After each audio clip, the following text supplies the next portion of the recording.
আসসালামু আলাইকুম ওয়া রাহমাতুল্লাহি তাআলা ওয়া বারাকাতুহু। কেমন আছেন আপনারা সবাই? আশা করি মহান আল্লাহ রাব্বুল আলামিনের অশেষ রহমতে সকলেই ভালো আছেন। তো আজকে আমরা পৃথিবীর সবচাইতে জঘন্যতম অপরাধ, পৃথিবীর সবচাইতে জঘন্যতম পাপ শিরক সম্পর্কে জানবো।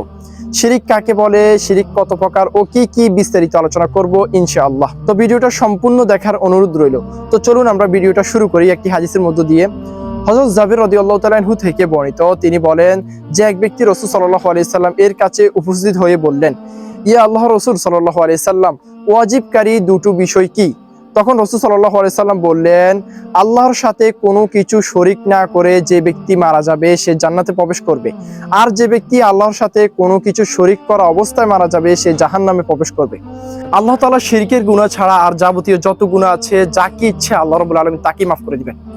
যেমন আল্লাহ রাব্বুল আলামিন কোরআনুল কারীমে বলেন, ইন্নাল্লাহা লা ইয়াগফিরু আন ইউশরাকা বিহি ওয়া ইয়াগফিরু মা দুনা যালিকা লিমান ইয়াশা ওয়া মান ইউশরিক বিল্লাহি ফাকাদ দাল্লা দালালাম বাঈদা। আল্লাহ তাআলা শুধুমাত্র কেবলমাত্র শিরকের গুনাহ মাফ করবেন না, এছাড়া আর যাবতীয় যত গুনাহ আছে আল্লাহ রাব্বুল আলামিন যাকে ইচ্ছা তাকে মাফ করে দিবেন। আর যে ব্যক্তি আল্লাহর সাথে কোনো কিছুকে শরীক করবে সে গোমরাহির অনেক দূরে এগিয়ে গিয়েছে। আবার আল্লাহ রাব্বুল আলামিন বলেছেন, আল্লাহর সাথে যে ব্যক্তি কাউকে শরীক করবে তার জন্য জান্নাত হারাম। যেমন আল্লাহ রাব্বুল আলামিন কোরআনুল কারীমে বলেন, ইন্নাহু মান ইউশরিক বিল্লাহি ফাকাদ হারামাল্লাহু আলাইহিল জান্নাতা ওয়া মাওয়াহুন নার ওয়া মা লিয-যালিমিন মিন আনসার। আর যে ব্যক্তি আল্লাহর সাথে কাউকে শরীক করবে আল্লাহ তার জন্য জান্নাত হারাম করে দিয়েছেন এবং সে জাহান্নামে অনন্তকাল থাকবে। এই ধরনের জালেমদের কোনো সাহায্যকারী নেই। আবার আল্লাহ রাব্বুল আলামিন কোরআনুল কারীম বলেন, ওয়া ইয ক্বালা লুকমানু লিইবনিহি ওয়া হুয়া ইয়াইযুহু।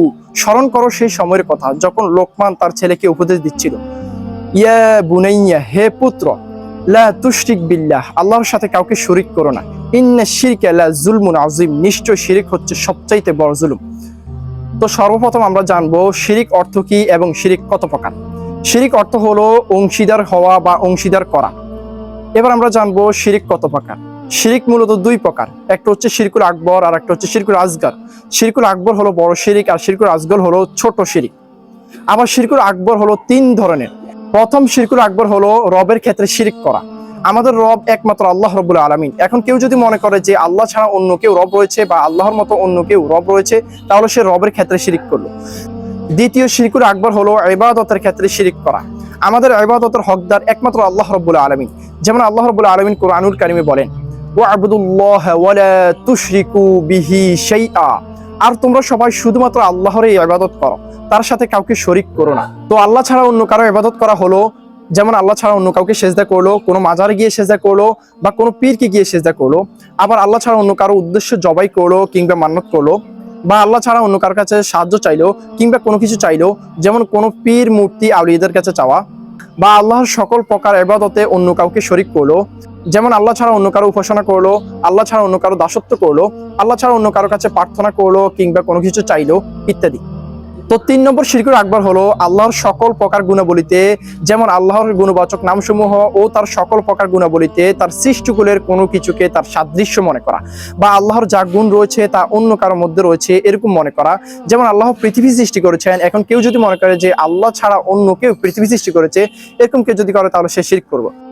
এরকম কেউ যদি করে তাহলে সে মুসলিম মিল্লাত থেকে বের হয়ে যাবে। আল্লাহ তাআলা তার ইবাদত ও কর্মকাণ্ড কখনোই কবুল করবেন না। সে অনন্তকাল জাহান্নামে থাকবে যদি সে এর উপর অটল থাকে। আর যদি সে তওবা করে তাহলে আল্লাহ রাব্বুল আলামিন তার তওবা কবুল করবেন। তো এবার আমরা জানবো শিরকে আসগার মানে ছোট শিরক। তো শিরকে আসগার হলো আল্লাহ ছাড়া অন্য কারো নামে কসম করা, যেমন কাবা শরীফের নামে কসম করা, কোরআনের নামে কসম করা, বা কোনো পীরের নামে কসম করা ইত্যাদি। রাশি গণনা করা, কোনো কিছুকে শুভ অশুভ মনে করা। প্রকৃতপক্ষে শুভ অশুভের মালিক একমাত্র আল্লাহ রাব্বুল আলামিন। আবার দাঁত পড়ে গেলে ইন্দুর কাছে গিয়ে দাঁত চাওয়া, হাত চুলকালে টাকা আসবে এটা মনে করা, যমজ কলা খেলে যমজ বাচ্চা হবে এটা মনে করা, হাত চুলকালে টাকা আসবে এটা মনে করা, কারো মাথায় 2 গিট থাকলে 2 বিয়ে হবে এটা মনে করা, হাতের রেখায় ভাগ্য আছে এটা মনে করা, লোক দেখানো রিয়ে করা মানে আল্লাহ ছাড়া অন্য কাউকে দেখানোর জন্য ইবাদত করা, যেমন আল্লাহ ছাড়া অন্য কাউকে দেখানোর জন্য নামাজ পড়া, আল্লাহ ছাড়া অন্য কাউকে দেখানোর জন্য দান করা, বা আল্লাহ ছাড়া অন্য কাউকে দেখানোর জন্য রোজা রাখা, হজ করা ইত্যাদি। রাসূলুল্লাহ সাল্লাল্লাহু আলাইহি সাল্লাম বলেছেন, মুমিন ব্যক্তির ইবাদত ধ্বংস করার জন্য শয়তানের অন্যতম ফাঁদ হলো রিয়া, মানে আল্লাহ ছাড়া অন্য কাউকে দেখানোর জন্য ইবাদত করা। হযরত মাহমুদ ইবনে লাবিদ রাদিয়াল্লাহু তাআলা আনহু থেকে বর্ণিত, তিনি বলেন যে রাসূলুল্লাহ সাল্লাল্লাহু আলাইহি সাল্লাম বলেছেন, তোমাদেরকে নিয়ে সর্বাধিক যে ভয়টি আমি পাচ্ছি তা হলো শিরকে আসগার, মানে ছোট শিরক। রাসূলুল্লাহ সাল্লাল্লাহু আলাইহি সাল্লামকে জিজ্ঞেস করা হলো, ইয়া রাসূলুল্লাহ সাল্লাল্লাহু আলাইহি সাল্লাম, শিরকে আসগার কি? তিনি বললেন, রিয়া, মানে লোক দেখানো আমল করা, আল্লাহ ছাড়া অন্য কাউকে দেখানোর জন্য আমল করা। আবার যে কোনো শিরকুল আসগার শিরকুল আকবরে পরিণত হতে পারে, মানে যে কোনো ছোট শিরিক আবার যে কোনো বড় শিরকের মধ্যে পরিণত হতে পারে, আর সেটা নির্ভর করে ব্যক্তির নিয়তের উপর। তো আল্লাহ রাব্বুল আলামিন আমাদের সবাইকে সকল প্রকার শিরিক বেদাত থেকে হেফাজত করুক, আমিন। ভিডিওটাতে যদি কোনো ভুল ত্রুটি হয়ে থাকে তাহলে আমাদেরকে জানাবেন, ইনশাআল্লাহ আমরা তার সংশোধন করে নেব। আর সবার কাছে একটি অনুরোধ, সবাই আমাদের জন্য দোয়া করবেন, আল্লাহ যেন আমাদেরকে দ্বীনের জন্য কবুল করে, আমিন।